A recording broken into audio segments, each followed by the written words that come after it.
வணக்கம் master tech நேயர்களே. நம்ம இப்ப உபயராசி வரிசையில கடைசி ராசியான மீன ராசியை பார்ப்போம். மீனராசி உபயராசி என்றாலுமே கூட நீர் ராசி. மோட்ச ராசி அப்படின்னு கூட சொல்லலாம். இது கற்பனை திறன் மற்றும் ஆன்மீகத்தை குறிக்கக்கூடிய இந்த ராசியினுடைய ஆத்ம புத்திசாலித்தனம் அப்படிங்கிறது வந்துட்டு மனம் செயல்களை ஒன்று போன விஷயங்கள் மட்டுமே உங்களுக்கு ஆர்வம் வரும். கற்பனை திறன் உங்களுக்கு மிக அதிகம். கலை, கவிதை, இசை, சேவை சார்ந்த துறைகளில் இவர்களுடைய புத்தி மிக அபாரமாக செயல்படக்கூடியதாக இருக்கும். இவர்களுடைய உள்ளுணர்வு என்பது வருங்காலத்தில் முன்கூட்டியே திட்டமிடக்கூடியதாக இருக்கும்.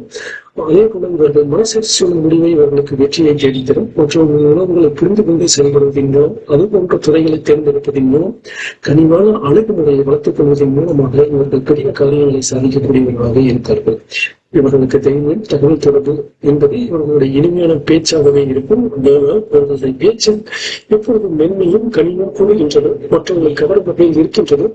அதன்படியே இவர்கள் வாழ்க்கை அமையும். அதே நேரத்தில் சூழ்நிலை அடிப்பதை விட செயலால்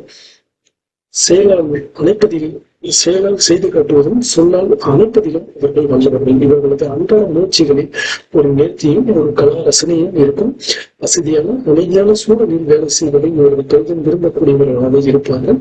இவர்களுடைய சூழல் அல்லது தன்மையும் மாறும் பொழுது மன பதட்டத்திற்கும் உள்ளாகக்கூடியவர்களாக இருப்பார்கள். அதே போல எளியவர்களுடன் மிகுந்த பாசத்துடன் இருப்பது, அவர்களுக்காக சில பொருளாதார உதவிகள் செய்யும் போது இவர்களுக்கு மகிழ்ச்சியான செய்திகள் வந்து சேர்வதற்கான வாய்ப்புகள் அதிகம் உண்டு. இவர்களுடைய கொள்கைகள் என்பது மதகுரு தத்துவங்களை தெரிந்து கொள்வது, மரபுரு கருத்துக்களை ஆய்வுகளை செய்வது, ஜோதிடம் அல்லது ஆழமான பொருள்களை ஆன்மீக தேடல்கள் இவற்றில் இருக்கும். ஒரு குருவின் ஆசி மூலம் இவர்கள் வாழ்க்கையின் பெரிய மாற்றத்தை சந்திப்பார்கள். வெளியே பார்க்க அமைதியாக தெரிந்தவர்கள் கூட தர்மம் மற்றும் கொள்கை என்று வரும்போது மிகவும் உறுதியாகவும் விடாப்பிடியாகவும் இருப்பார்கள்.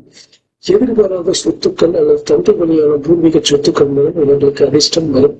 அதுவும் பெரும் போராட்டங்களுக்கு பிறகு இவர்களுக்கு கிடைக்கக்கூடிய அங்கீகாரமாக இருக்கும். மீன ராசிக்காரர்களுக்கான அப்படின்னு பார்த்தோம்னா, விட்டுக் கொடுக்கும் மனப்பான்மை மற்றும் அபாரமான கற்பனைத்திறன், அளவுக்கு அதிகமான தயக்கம் மற்றும் கற்பனை உணர்நிலையை மூழ்கி யதார்த்தத்தை தொலைப்பது என்பது இவர்களுடைய பலவீனம்.